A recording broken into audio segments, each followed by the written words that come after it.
I remember a seminary teacher sharing about a lesson that went horribly wrong. He was teaching a class about the second coming, and he wanted to shock his students. He bought hundreds of plastic flies and put them all around the classroom. Then he hung giant styrofoam balls to represent the coming hail that's prophesied to occur prior to the second coming. He also got a bunch of maggots to pass around the classroom and made large posters with scary verses about the second coming. He thought this would be a fun way to approach the lesson, but his students left feeling frightened about the second coming. Reflecting on this class, he realized he had failed. He was trying to have fun with the students, but he had scared them. And most importantly, he had missed an opportunity to help them find hope and peace in the Savior's second coming. The next time he taught a lesson about the second coming, he taught it differently. The fact is, there are some scary things about the Savior's second coming. In Doctrine and Covenants 45, we read, "Love shall wax cold, and iniquity shall abound. There shall be people standing in that generation that shall not pass, until they shall see an overflowing scourge, for a desolating sickness shall cover the land. But my disciples shall stand in holy places, and shall not be moved. But among the wicked, people shall lift up their voices, and curse God, and die. And there shall be earthquakes also in divers places, and many desolations. Yet people will harden their hearts against me, and they will take up the sword one against another, and they will kill one another." Now that definitely sounds frightening. Shortly before his death, Jesus Christ told his disciples about the signs of his second coming. Just like some of us, his disciples were concerned about what these signs would mean. I find significance in the Savior's response to them.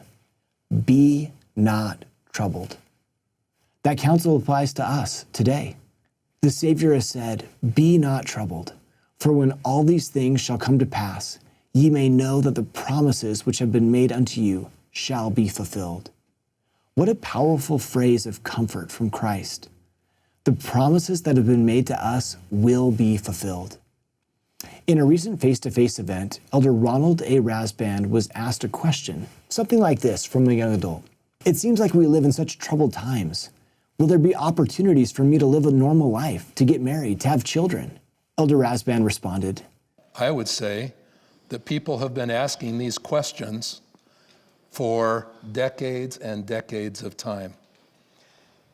Believe it or not, I had my kind of young adult years in the 60s, and that was a pretty trial-filled era also. And I think of my father who grew up with 2 world wars and how difficult it was for them. And during my years as a 70, one of my general authority mentors and leaders was President Boyd K. Packer. I love a quote that President Packer made about this subject that I think applies to every one of you. Here's what he said, quote, "Sometimes you might be tempted to think, as I did from time to time in my youth, the way things are going, the world's going to be over with. The end of the world is going to come before I get to go where I should be. Not so," said President Packer. "You can look forward to doing it right, getting married, having a family, seeing your children and grandchildren, maybe even great-grandchildren." Back in the 60s, when I was seeing the commotion in the world and in our country of the United States, I didn't quite understand then that today, Sister Rasband and I would be seeing our grandchildren and our great-grandchildren. So can you. The promises that are made to you in the temple, in baptism, at the sacrament table, will be fulfilled. Be not troubled. We live in difficult times, there's no doubt about it, and we don't know for sure when the second coming will be.